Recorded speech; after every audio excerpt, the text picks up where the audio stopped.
It's world debut time here at Palm Beach. This is the Aquila 45 Sport, and this is them, well, taking the dayboat genre to the next level. Look at this thing. It is designed to have fun in the sun. It's the sort of thing that people in Florida absolutely love. Huge power, 1200 horsepower combined, 50 knots, fold-down balconies, and they've made a really interesting design decision when it comes to the accommodation. I'm going to show you all of that right now. Let's go for a full tour. I'm Jack Haines. You're watching YachtBuyer.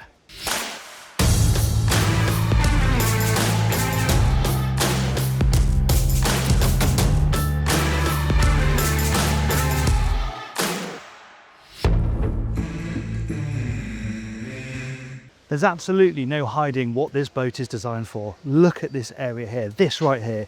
This is what it's all about. Day boating heaven. Performance as well. The only engine option is this pair of Mercury 600 horsepower V12s. Top speed is 50 knots and it will comfortably cruise at 40 knots. So it's designed to get you out to the sandbar, out to your favourite anchorage, nice and fast, drop all this stuff down and then just start enjoying the water. So you have the platforms that connect you to the water, obviously. This middle section here, I can actually lift this up and you'll see that there's a lovely big ladder in here.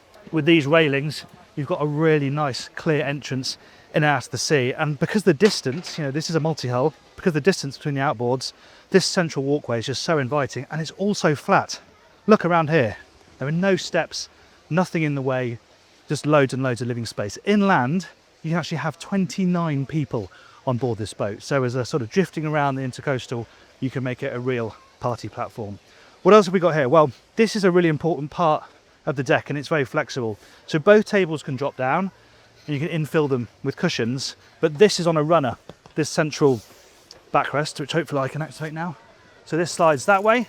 If you want to bias the Sunpad this way facing out, or equally, you can slide it all the way this way and give yourself a bit more space in the shade. And also, if you want to make it a bit more comfortable to get close to the tables, you can slide this forward so you're a bit more upright when you're dining. But nice that you're having a drink looking out the back of the boat. If you want to eat in the shade by the galley, you can come to this section. I should also point out as well, this is all storage.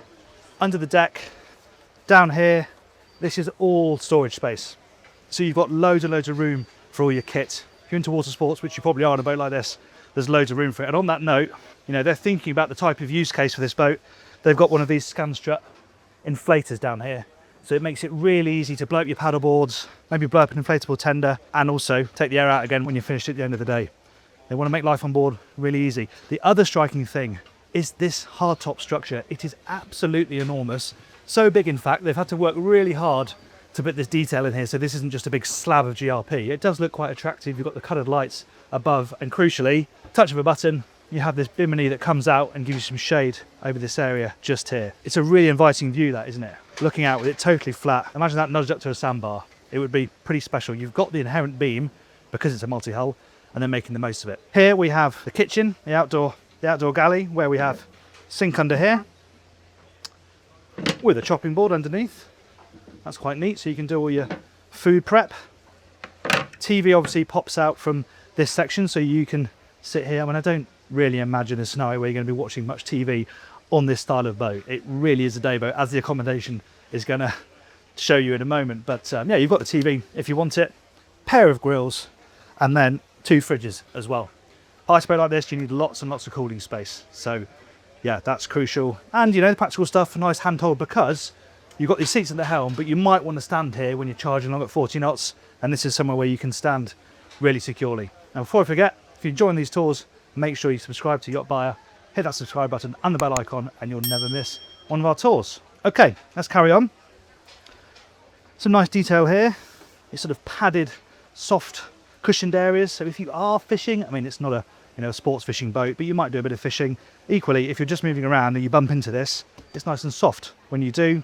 Railings here to keep yourself nice and steady. Things like having the bin tucked away down there is really helpful. And lots of cup holders so your drinks aren't going to be rolling around. Heading into the helm, nice design this. 4 adjustable seats. They've got individual armrests. They bolster. They slide as well, so you can get yourself nice and close to the helm. We've got just some storage underneath here. Nothing particularly exciting, but always helpful to have these by the helm for things like the screens and the screen covers. Somewhere close by to put those is really, really helpful. It's all Mercury system, so this is all pretty familiar. Pair of engines, I would say, because they're set quite a long way apart, the pivot point on this boat should be really good. So you can use the throttles for manoeuvring, but you've got the joystick as well, which makes life so easy. Twist and turn that, and the boat should obey your commands. Sky hook as well, so when you push a button, the boat will just sit there. You're going to be running the boat yourself. If you want to, come into more, you can put the lines on, you can put the fenders on, and know that the boat isn't going to move anywhere. Great standing position. I can lean with my hand braced on the throttle. I'm in the middle, really well protected. This is all sealed here with a couple of gaps for ventilation. But again, a fast cruising boat like this, you're not getting bombarded by the wind. Should be a really nice place to stand or sit. Most of the controls are all done through your triple MFD, so you can mix your navigation, systems, cameras, that sort of thing. And you've got your Fusion stereo system separately over here, bit of storage, and everything controlled by Seazone. So full digital switching. You've got really clear oversight of everything up here. It's a really nice helm station, practical as well. Nice and dark, not too many shiny materials that are going to bounce reflections around. They've done a good job with it. Some other little bits of detail. You've got these down here. There's storage voids for your fenders. Always very handy. And they've built steps in.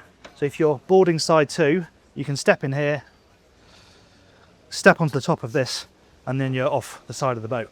So the console is set off to the starboard side, leaving you this nice big walkway. Again, you pick up a handrail really easily. More cushioning. So you're getting bounced around, you're not going to bang your hips.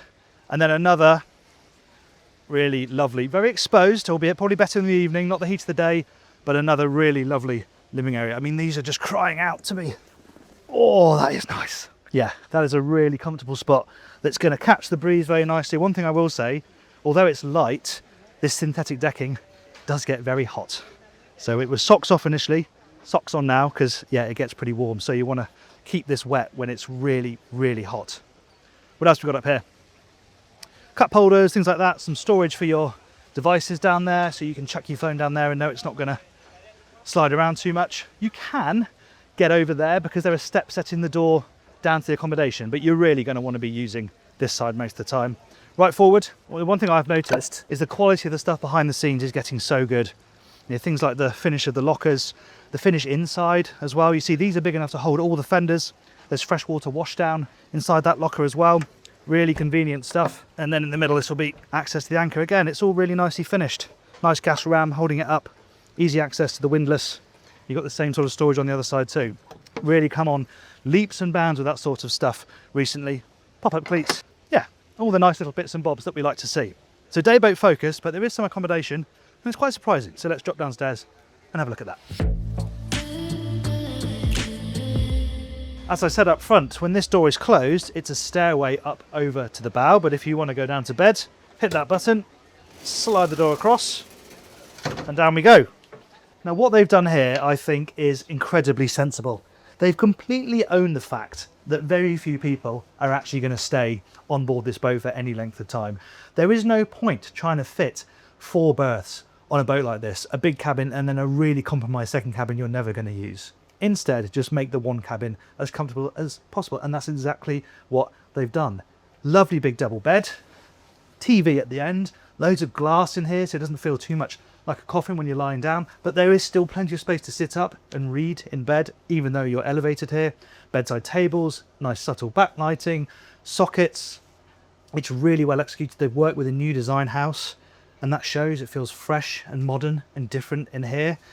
And then because you've got this sort of freeboard of a multi-hull, head heights are really good as well, and that includes the bathroom, where in fact it even goes up a little bit higher. You've got things like having a rainfall shower head over the top, nice big sink, big mirror. Even though the likelihood is this will be used for day trips, I love the fact that they've just gone, yeah, we know that, so we'll just make one cabin that's really, really comfortable. Very sensible bit of design. Now I think that this could cause some of the established dayboat brands some problems. You know, they're targeting the likes of Sea Ray and Boston Whaler and Tiara and those American brands. But I think this will have the likes of Saxdor and Axopar and those European brands looking over their shoulder as well. I think it's a really impressive package. Let me know what you think in the comments below, and whether you think we should sea trial this thing and see what it can do out on the water.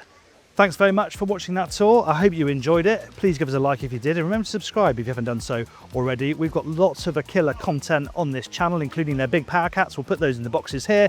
Thanks again for watching. I'm Jack Haines. This is YachtBuyer.